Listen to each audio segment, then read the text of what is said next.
আর্থিংয়ের সাথে উনি কারেন্টের শর্টে পড়ে আছে। আমি গিয়ে কারেন্টের লাইন অফ করে তারপরে আগে বসি। কি করতে গেছিল? কে কে গেছিল বলো, কি দেখছো তোমরা? ওই যে ওই জায়গায় রাস্তে গেছিল, ওই জায়গায় মোটরের লাইন দিয়ে কারেন্ট দিয়া। আমি কালকে রাত্রে 9টার দিকটা ফোন দিছিলাম, বলছিল যে আমাদের বলছিল একটু দেরি করে আসবে। তা আমরা সবাই ঘুমিয়ে গেছি। সকালে উঠে ফজর নামাজ পড়ার পরে বাড়ি থেকে জানতে পারি আব্বু আসে নাই। তা আমি আবার ওই জায়গায় যাই, গিয়ে দেখি তারা আর্থিংয়ের সাথে উনি কারেন্টের শর্টে পড়ে আছে। আমি গিয়ে কারেন্টের লাইন অফ করে তারপরে আগে বসি। কে কে ছিল? তোমার আব্বুর সাথে কে ছিল? আমার আব্বুর সাথে আসলে আলমগীর কাকা, হ্যাঁ ও মারা গেছে। দুজনই মারা গেছে না? আচ্ছা, এটা কি গ্রামের নাম কি? পাড়া। তোমার নাম কি? নীরব হোসেন। বড় কে তুমি? বড় আমি। তোমার নাম কি জানি বললা? নীরব হোসেন। কোন ক্লাসে পড়ো? এই খাকে একটা ফোন দিন, যেটা পেপার দিয়ে তো টানানোর লেগে। কোন স্কুল থেকে? তত মাধ্যমিক বিদ্যালয়।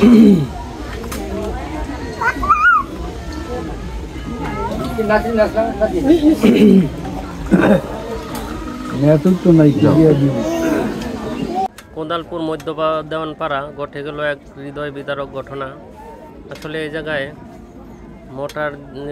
জক মোটর দিয়ে গড় এসার জন্য লাইন নিয়েছিল কারেন্টে, সেই কারেন্টে শর্ট খেয়ে দুজন মানুষ মারা গেছে। সবাই বসো বসো, রাস্তায় ক্লিয়ার রাখো।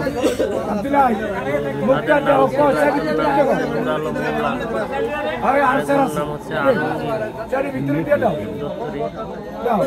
মানুষের মারা গিয়েছে। দুঃখজনক ঘটনায় এলাকাবাসী খুব শোকাহত। সবাই বলছে যে খুব ভালো মনের মানুষ ছিল দুজনে। হয়তো আল্লাহ তাআলা হয়তো মারা যাবে, এটাই সত্য, এটাই মানতে হবে। হয়তো এই কারেন্টে শর্ট করেই তাদের মৃত্যু ছিল। তারা এভাবেই হয়তো চিরদিনের জন্য এই দুনিয়া ছেড়ে চলে গেছে। এটাই দুনিয়া, আসলে দুনিয়া অস্থায়ী, আখেরাত চিরস্থায়ী। দুনিয়া একদিন সবারই এই দুনিয়া ছেড়ে চলে যেতে হবে।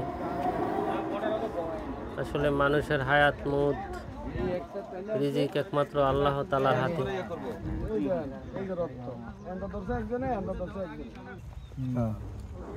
ঠিক আছে, মাটি পেছনে দিছে কোনটা? এইটা মনে হয় না, ওইটা তো এখনই আগে ধরছে।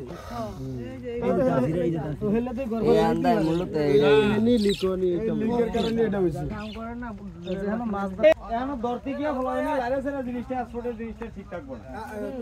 আবার যদি আমার কাছে ফিটার হয়